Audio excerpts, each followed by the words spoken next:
Salut, bien-aimés, j'espère que vous vous portez très bien.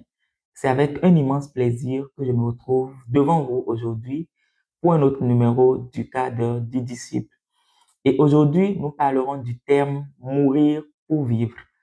Mourir pour vivre. Et nous allons lire dans le livre de Jean, le chapitre 12, les versets 24 et 25, qui dit ceci: en vérité, je vous le dis, si le grain de blé qui est tombé en terre ne meurt, il reste seul. Mais s'il meurt, il porte beaucoup de fruits. Celui qui aime sa vie la perdra, et celui qui hait sa vie dans ce monde la conservera pour la vie éternelle.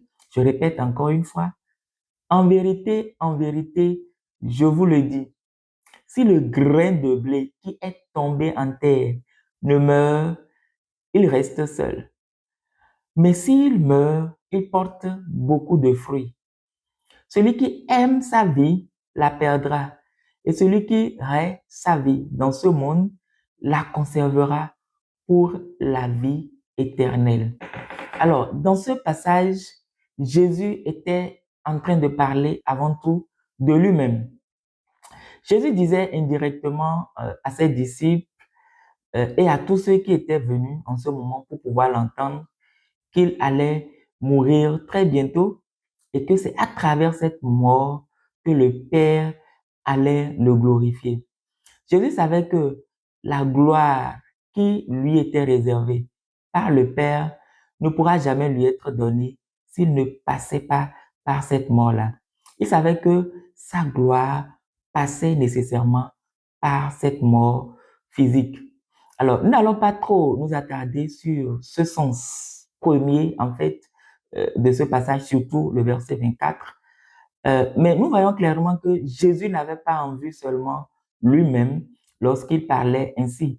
Jésus ne voulait pas juste parler de sa mort, mais par ce passage, Jésus voulait aussi enseigner une leçon fondamentale à tous ceux qui désirent effectivement le suivre, à tous ceux qui veulent marcher avec lui. Et c'est surtout ce que nous allons voir aujourd'hui. Alors, pour mieux comprendre, essayons de remettre cela un peu dans notre contexte propre. Alors, au lieu du blé, je vais prendre l'exemple du maïs. Et si vous êtes un peu habitué au champ, vous allez comprendre que lorsqu'on met un grain de maïs en terre, avant qu'il ne puisse grandir, devenir un petit arbre, porter un épi et par la suite produire des centaines d'autres grains de maïs, il faut nécessairement que ce grain de maïs passe par un processus de dégradation.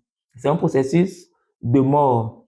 Et si le grain de maïs ne passe pas par ce processus, il ne pourra jamais porter de fruits, il ne pourra jamais être utile à celui qui l'a cultivé.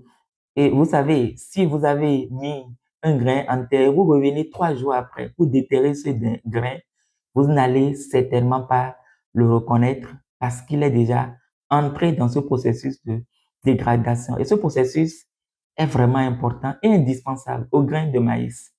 Alors, de la même manière, il nous est aussi indispensable, si nous voulons suivre Christ, de passer effectivement par un tel processus de mort. Alors, par ce passage, nous apprenons simplement que notre propre vie, c'est-à-dire notre vie naturelle, ne peut pas produire quelque chose de glorieux pour le Seigneur. Alors, si nous voulons vraiment porter de fruits et glorifier le Seigneur, nous avons nécessairement besoin d'accepter avant tout de mourir. Nous avons besoin de passer aussi par ce processus de mort. Alors, dans le verset 25 de Jean 12 que nous avons lu, Jésus parlait de haïr sa vie. Et lorsque Jésus parle ici de haïr sa vie, ce n'est pas nécessairement au sens propre du thème qu'il est en train de parler, au point où on ira s'auto-flageller ou s'auto-mutiler ou même se suicider, non. Ce n'est pas de ça que Jésus parlait. Mais Jésus parlait surtout d'une disposition spirituelle interne. Alors, cette disposition spirituelle interne, tous ceux qui veulent réellement le suivre doivent avoir cette disposition.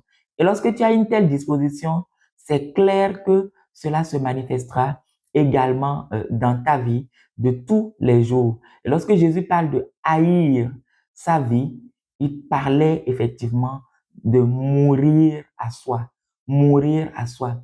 Et nous devons comprendre que mourir à soi est indispensable pour suivre Christ dans ce monde et pour pouvoir accéder à la vie éternelle, tel que Jésus l'a souligné dans ce passage. Alors, lorsque nous parlons du concept de mort à soi, cela rejoint aussi le concept du renoncement. Et c'est ça qui va nous amener dans un autre passage pour voir une autre déclaration très importante de Jésus-Christ. Donc, dans Luc chapitre 9, le verset 23 notamment, nous allons lire Luc chapitre 9, les versets 23 et 24. Et après, nous allons revenir sur le verset 23 que nous allons passer certainement pas mal de temps. Alors, Luc 9, 23 et 24 dit ceci, puis il dit à tous, si quelqu'un veut venir après moi, qu'il renonce à lui-même, qu'il se charge chaque jour de sa croix et qu'il me suive. Car celui qui voudra sauver sa vie la perdra, mais celui qui la perdra à cause de moi la sauvera. Jésus dit, si quelqu'un veut venir après moi, qu'il renonce à lui-même, qu'il se charge chaque jour de sa croix et qu'il me suive. Car celui qui voudra sauver sa vie la perdra, mais celui qui la perdra à cause de moi la sauvera. Et dans ce passage d'entrée de jeu, nous voyons au verset 24, euh, exactement comme dans Jean 12, le verset 25 que nous avons lu, une invitation de Jésus à perdre sa vie, en quelque sorte. Donc, Jésus invite ici à perdre sa vie, à mourir, en fait, pour pouvoir parvenir à quelque chose de meilleur. Alors, et nous devons souligner que nous ne pourrons jamais vivre pour Christ si nous ne perdons pas notre propre vie naturelle. En un mot, c'est que nous ne pouvons pas suivre Christ, nous ne pouvons pas vivre pour lui si notre moi ne disparaît pas. Alors, mourir à soi, comment est-ce que cela se passe? Et c'est ça, c'est cela qui nous ramène encore au verset 23 qui explique très bien comment est-ce que cela se passe.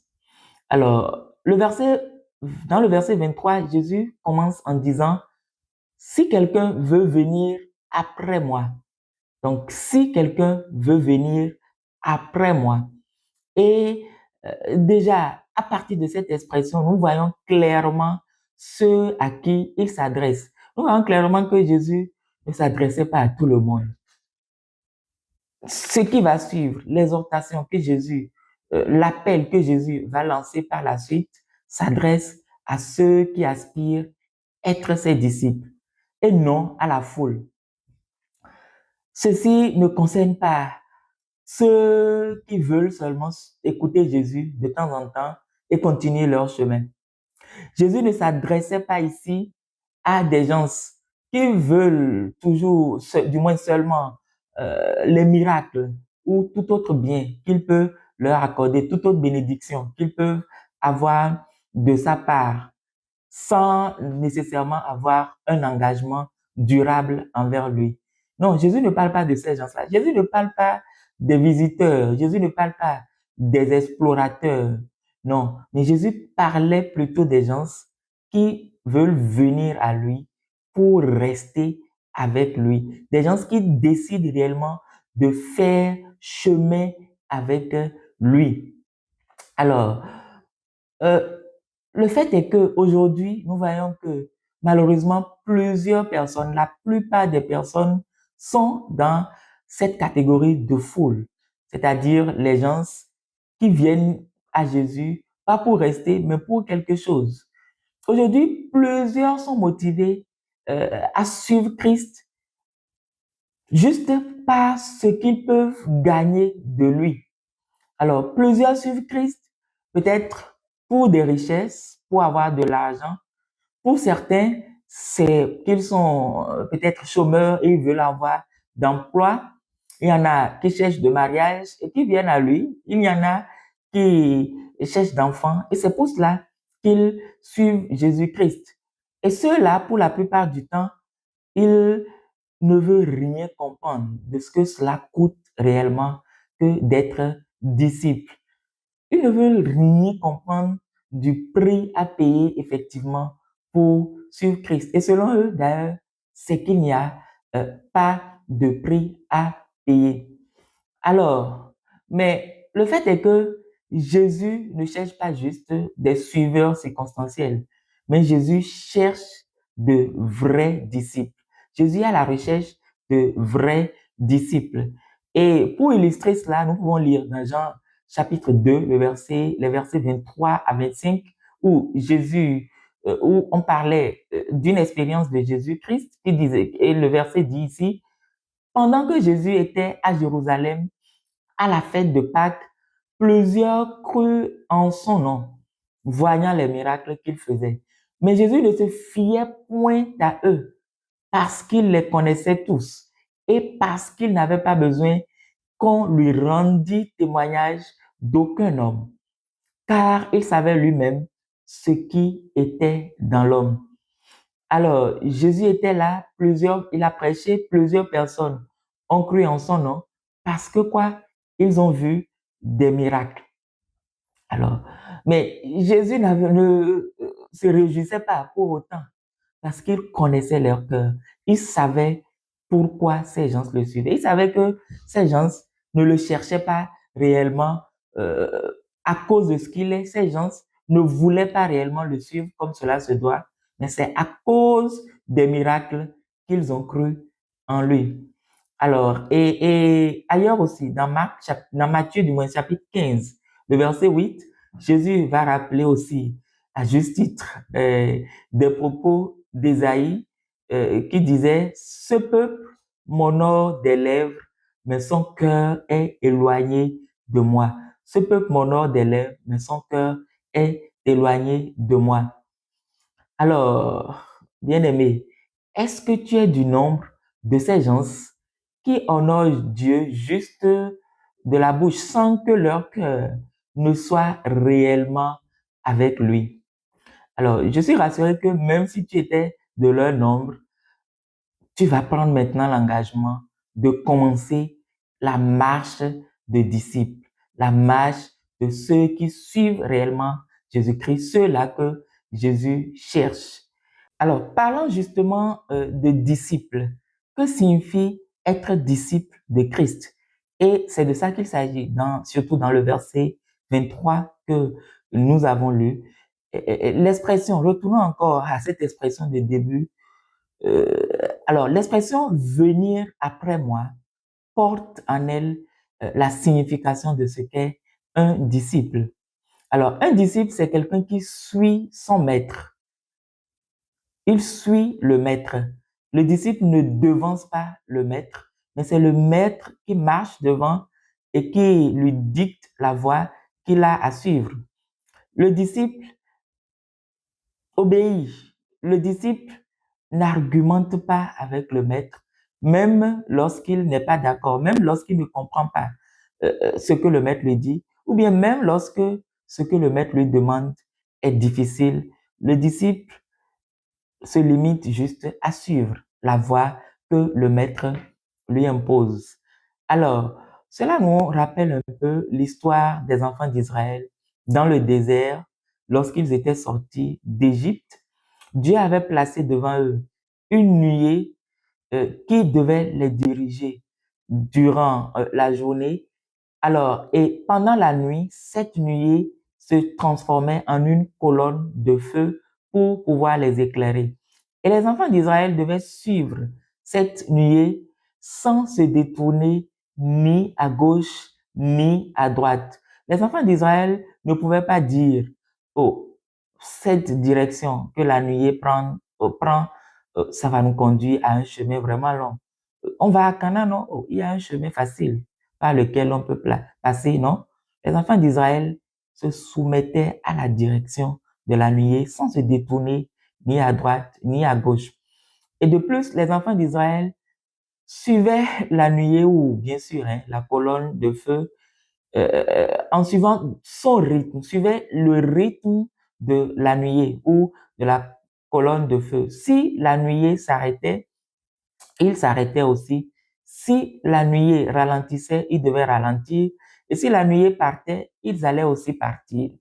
Et c'est de même ce qu'est un disciple. Et cela nous permet de comprendre ce qu'est effectivement un disciple. Et être disciple de Jésus, en réalité, c'est marcher à la suite de Jésus. Marcher à la suite de Jésus en suivant ses instructions, en suivant son modèle, sans s'en détourner ni à gauche ni à droite. Mais marcher aussi à sa suite en suivant son rythme, sans être ni plus pressé que lui, ni plus lent que lui.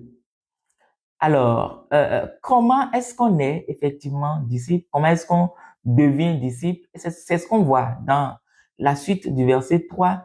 Et dans la suite, nous voyons que Jésus pose trois conditions de base qui sont non négociables pour effectivement quiconque veut le suivre. Ces trois conditions, c'est premièrement qu'il doit renoncer à lui-même et deuxièmement, il doit se charger de sa croix chaque jour et troisièmement, il doit le suivre. Alors, dans les prochains numéros, nous allons aborder en détail chacune de ces trois conditions et voir comment est-ce qu'elles s'appliquent à nous aussi aujourd'hui. Et je vous invite d'ailleurs à vous abonner à notre chaîne si vous ne l'avez pas encore fait. Ainsi, vous êtes sûr de ne rien rater en fait, de tout ce qui viendra dans cette série. Que le Seigneur vous bénisse et à la prochaine.